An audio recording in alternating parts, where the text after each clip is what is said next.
Vocês estão me pedindo dica de livro para estudar o taoísmo faz tempo, então eu finalmente vou dar para vocês uma dica, e é uma dica assim super básica. A gente já vai falar sobre isso, sobre livros para estudar, enfim e tal, mas vamos começar com o livro. Esse aqui em português a gente fala Tao Te Ching, então vocês provavelmente vão encontrar também com esse nome, mas o nome é esse aqui, ó, Dao De Jing, do Lao Tzu, tá? Essa aqui, eu sei que tá dando medo, porque essa é uma edição gigante, tá? Mas esse livro aqui é um livreco, ele é desse tamanho, tá? Ele é muito pequenininho e ele é um discurso. Ele, assim, são pedacinhos, super pequenininho para ler. E ele é super rápido de ler. É que essa edição é uma edição comentada da Unesp. Assim, isso aqui é mais nota do que outra coisa. Mas é uma edição que eu super recomendo. É uma edição que tá muito boa, que tem, assim, tem a introdução explicando uma parte meio histórica, explica quem é o autor, fala um pouquinho, assim, as notas são notas, ó, por exemplo, isso aqui, ó, é o capítulo. Isso é o capítulo, ó, pra vocês terem uma ideia de como é escrito, tá vendo? Isso aqui são as notas. É a mesma coisa do capítulo de notas. Então, assim, por isso que esse livro tá grande. Ele, na verdade, é pequenininho. Esse livro é um comentário sobre como agir, como se portar, como governar e como guerrear. É para ser discutido, ele não é para você aceitar e para você ficar quieto, como todos os livros sobre o assunto. Então a ideia é sempre ler, e não é um livro para você ler em uma hora, em uma semana. É um livro para você ler e meditar e pensar a respeito, e, né, então não é alguma coisa que você vai ler e nunca mais pensar a respeito. É uma coisa que é para você ler, pensar e repensar e discutir, não concordar, e aí depois de um tempo você para pensar em talvez ele esteja certo ou talvez não, e entende? Não é uma coisa para ser não é uma coisa para ser simples, não é um livro de romance, entende? Não é isso. E os livros sobre taoísmo que a gente tem assim, os clássicos de taoísmo, que são considerados hoje clássicos, tá? A gente tem, por exemplo, o Dao De Jing, a gente tem o livro do Imperador Amarelo, a gente tem, inclusive, essa edição da Unesp, no comecinho aqui, parte histórica, ele fala dessas obras que são interessantes também. Fala da Primavera e do Outono do Sr. Li, comentários anexos aos clássicos das mutações, o livro do Imperador Amarelo, que é um clássico de medicina chinesa. Isso é muito interessante, porque o taoísmo ele é muito ligado com a questão da medicina chinesa. A gente tem uma divisão entre o que na época era o taoísmo. Então a gente tem um taoísmo que apoiava o governo, que é um taoísmo que a gente chama de taoísmo dos mestres, que era do taoísmo que era estudado e que era discutido ali pelos estudantes, né, universitários, e pelo povo que vocês provavelmente já viram ali nos C-dramas do povo que ia prestar o novinha lá para entrar para trabalhar para o governo. Então era esse povo, né, que discutia esse taoísmo. Você tem um taoísmo que é um taoísmo muito mais voltado para as seitas, tá? Que tá muito mais ligado com Jianhu, que é um taoísmo muito mais de prática, tá? E a gente encontra os manuais muito legais, que não é esse taoísmo, é um taoísmo que é muito mais... Inclusive tem alguns manuais para vender na Amazon, na Temu, é muito engraçado, tem um monte de manualzinho para vender. Tem alguns manuais que são traduzidos na época, né, da colonização. Quando os padres vão para a China, tem os manuais que são traduzidos. Então, assim, traduzidos da forma que eles entendem, né? Bem interessante ler as traduções deles. E aí esses manuaizinhos, eles são traduzidos, né, pelos padres naquela época, e tem alguns que dá pra gente encontrar na internet É dificinho de encontrar, e tem alguns que são pagos, tá? Mas é engraçado de ler. E aí tem aquela coisa dos sigilos, dos mudras, entre aspas, né? Das posições de mão, do taoísmo e tal.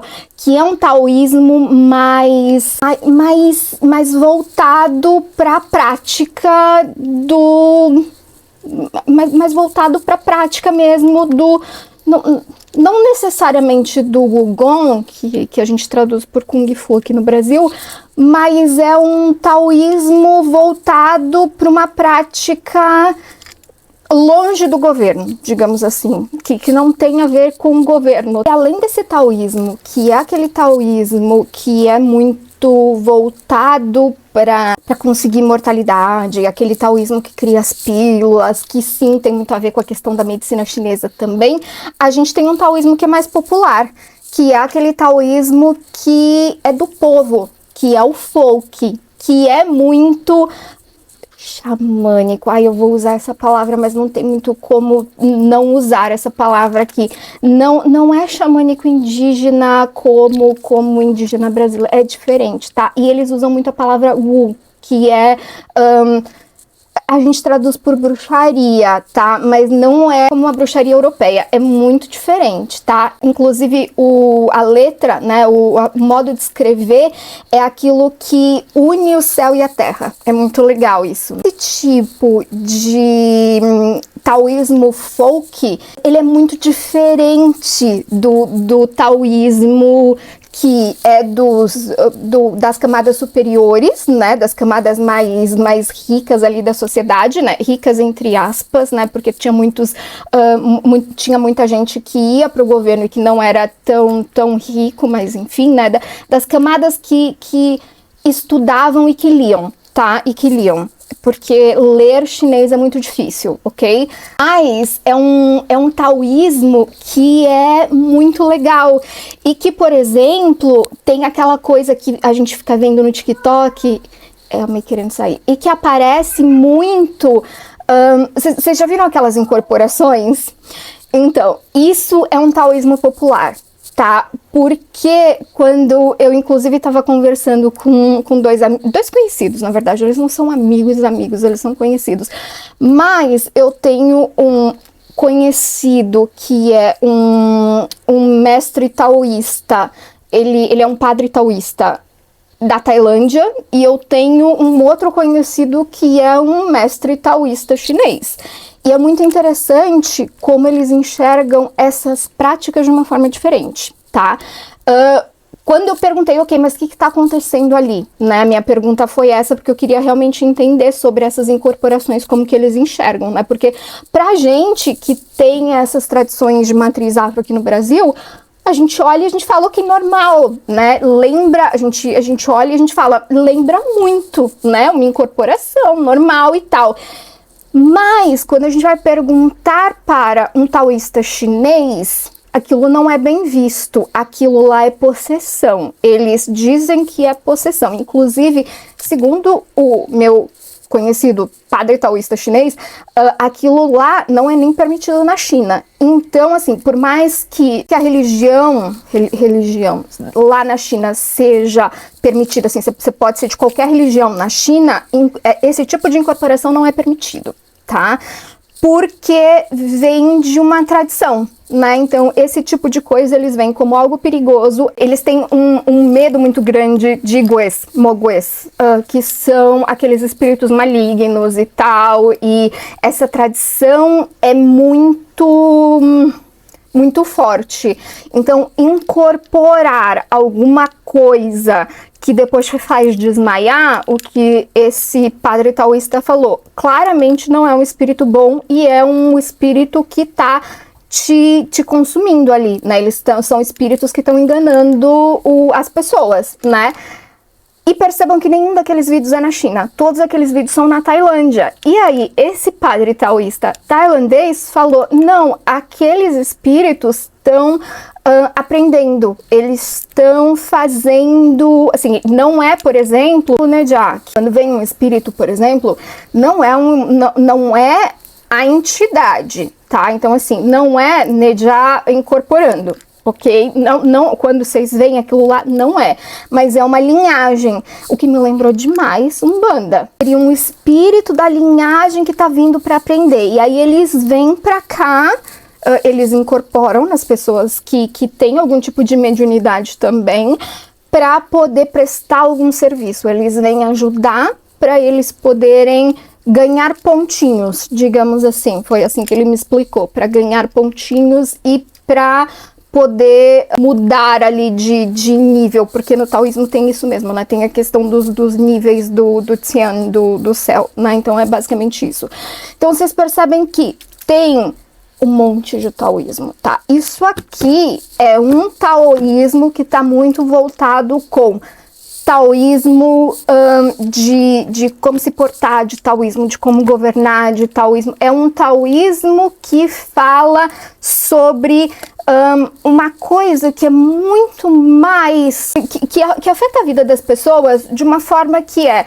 Ok, o que o governante vai fazer ali, e as pessoas, e como agir e tal...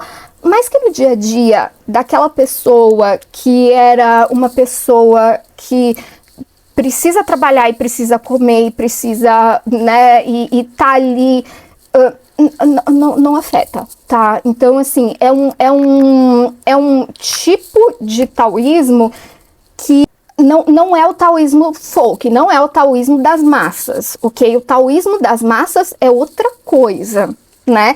E esse taoísmo das massas é o taoísmo que eu mais gosto, que é o taoísmo que, assim, é o taoísmo de ver, por exemplo, os templos, de ver as adorações, de ver as pessoas, de ver as divinações, de ver... E é interessante como, por exemplo, na China, a questão da divinação vai andar junto com o império. Então, assim, isso é legal, isso é interessante. Isso é uma parte que é interessante. Então, estudar Baizhan é interessante. Baizhan faz parte, sim, do taoísmo. Feng Shui faz parte, sim, do taoísmo. Então, isso também é legal de estudar. Depois eu mostro para vocês alguns outros livros. Mas, para começar a entender da onde sai isso, né? Esse é um bom livro. Mas sobre isso vale dizer também que, por exemplo, o catolicismo... Isso foi um problema gigantesco para a igreja também, né? Então, o catolicismo, que era o catolicismo da igreja, que a igreja queria que as pessoas, né, acreditassem, né? Não era o catolicismo das massas, tanto é que foi um problema. E isso, né, foi uma das razões da Inquisição. Certo? Se vocês lerem, por exemplo, o Ginsburg, o Queijo e os Vermes, é engraçadíssimo o que o Menocchio acredita, né? Assim, porque como é que ele fala? Porque os anjos são que nem os vermes, e aí eles vão criando as coisas e vão dando origem. É muito engraçado como ele fala. Então, assim, aquilo que as massas acreditam é muito diferente do que aquilo que, assim, o topo quer que você acredite. Então, assim, é tipo um telefone sem fio, sabe? Que vai passando as coisas. E o mais interessante é o que é a prática, né? A teoria, às vezes, fica um pouco... Falta um pouco a teoria, né? Então, eu realmente acho muito mais interessante a prática, mas é isso.